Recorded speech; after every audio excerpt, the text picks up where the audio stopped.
Hello students, बहुत बहुत स्वागत है आपका। आज हम क्वेश्चन नंबर 13 करेंगे। In figure 12.31 a square O A B C is inscribed in a quadrant O P B Q as shown in figure.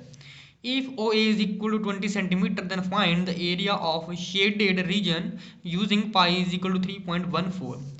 तो बेटा क्वेश्चन कह रहा है कि एक हमारे पास इस तरीके से क्या है, क्वाड्रेंट है, जैसे ये फिगर 12.31 में बताया गया है। अब इस क्वाड्रेंट में क्या है कि एक स्क्वायर जो है इंस्क्राइब्ड है एक क्वाड्रेंट के अंदर। ठीक है, हमें फाइंड आउट क्या करना है, ये वाला जो आपको दो हिस्से जहां पर कलर दिखाई दे रहे हैं, इसका हमें क्या निकालना है बेटा, एरिया निकालना है। ठीक है, तो सिंपली हम करेंगे क्या कि पूरे क्वाड्रेंट का एरिया निकाल करके उसमें से स्क्वायर का एरिया माइनस कर देंगे, तो हमारे पास ये शेडेड रीजन का एरिया निकल के आ जाएगा। बट उसके लिए भी हमें क्या चाहिए बेटा, रेडियस की वैल्यू चाहिए।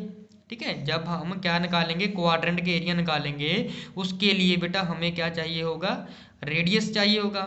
ठीक है, एंगल तो है हमारे पास, एंगल कितना हो जाएगा, 90 डिग्री का हो जाएगा, क्योंकि ये एक स्क्वायर है, स्क्वायर की सभी एंगल कितने होते हैं बेटा, 90 डिग्री के होते हैं, तो एंगल तो आ जाएगा हमारे पास। बट लेकिन रेडियस की वैल्यू नहीं आएगी। अगर आप ध्यान से देखोगे, ओ से लेकर बी तक अगर हम ज्वाइन करेंगे, ज्वाइन करने के बाद ओ बी हमारे पास क्या निकल के आ जाएगा, एक तरीके से रेडियस होगा। तो ओ बी को ज्वाइन करके हम क्या निकालेंगे, ओ बी का डिस्टेंस कैसे निकालेंगे, तो ओ बी एक तरीके से राइट एंगल ट्राइंगल हो जाएगा, क्योंकि ये वाला 90 डिग्री का होगा। ठीक है, पाइथागोरस थ्योरम लगाएंगे तो ओ बी का डिस्टेंस फाइंड आउट कर लेंगे, जो कि रेडियस होगा हमारे पास। बस उसी से हम क्या निकाल लेंगे, आगे हम जो शेडेड रीजन है उसका एरिया निकाल लेंगे। ठीक है, डायग्राम जो है कुछ इस तरीके की है। ठीक है, हम यहाँ पर लिख लेंगे O Q B P is a quadrant, is a quadrant छोड़ में लिख लिया।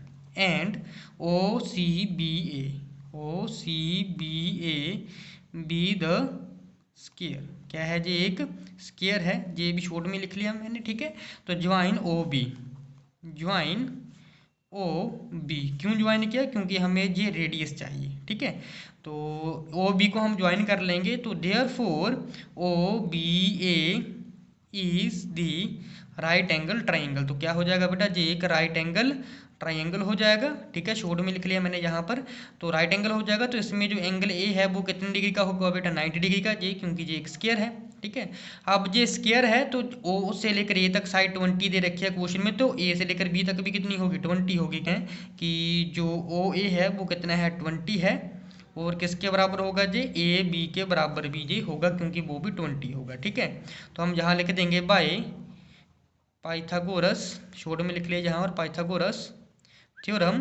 तो पाइथागोरस थ्योरम का हम यहाँ पर यूज कर लेंगे। तो पाइथागोरस थ्योरम क्या कहते हैं कि हाइपोटेनस का स्क्वायर किसके बराबर होता है, परपेंडिकुलर स्क्वायर प्लस बेस के स्क्वायर की। तो अगर हम ट्राइंगल ओ बी ए देखेंगे, इसमें हाइपोटेनस क्या है, ओ बी, तो यहाँ पर लिख देंगे ओ बी, स्क्वायर भी आएगा साथ में, परपेंडिकुलर है, परपेंडिकुलर ए बी है, यहाँ पर लिख देंगे A B square. Base B है, बेस कौन सा वाला आएगा बेटा, ओ ए, इसका आ जाएगा स्क्वायर। ओ बी, इसकी तो वैल्यू निकालनी है, तो O B as it is रहने देंगे हम। ए बी, ए बी भी वैल्यू 20 है बेटा, ओ ए बी हमारे पास क्या है, 20 है, तो ये आ जाएगा 20 का स्क्वायर, प्लस इधर भी क्या आ जाएगा बेटा, 20 का स्क्वायर। तो कितना आ जाएगा, 20 स्क्वायर 400, प्लस ये भी आ जाएगा बेटा 400। ठीक है, तो ओ बी की वैल्यू क्या आ जाएगी, स्क्वायर दूसरी साइड जाके बेटा रूट में चेंज हो जाएगा, 4 प्लस 400 कितना हो जाएगा बेटा, 800। ठीक है, तो 800 को किस तरीके से लिखा जा सकता है, 400 मल्टीप्लाई बाय 2 करके। तो 400 का तो क्या निकल जाता है बेटा, स्क्वायर रूट, कितना, 20। ठीक है, तो ये आ जाएगा 20, जी रूट में क्या आ जाएगा जी, 2। तो इतना जो हमारे पास क्या निकल के आया, ओ बी का डिस्टेंस मतलब किसके बराबर हो गया जी, रेडियस के बराबर भी हो गया। ठीक है, अब हम इजीली क्या निकाल सकते हैं, शेडेड रीजन का एरिया। तो शेडेड रीजन का एरिया निकालने से पहले हम एरिया ऑफ स्क्वायर निकाल लेंगे, और एरिया ऑफ हम क्या निकालेंगे, क्वाड्रेंट का एरिया ऑफ स्क्वायर। तो स्क्वायर का एरिया किस तरीके से निकलता है, साइड का स्क्वायर करके, साइड कितनी है बेटा, 20 है, इसका स्क्वायर ले लेंगे, कितना आ जाएगा बेटा, 400। Area of quadrant, area of quadrant, तो theta by 360 pi R square. तो थीटा की वैल्यू कितनी है बेटा, थीटा हमारे पास 90 है, divide by 360 multiply by pi की वैल्यू 3.14 यूज़ करने के लिए बोला है, तो यही यूज़ करेंगे।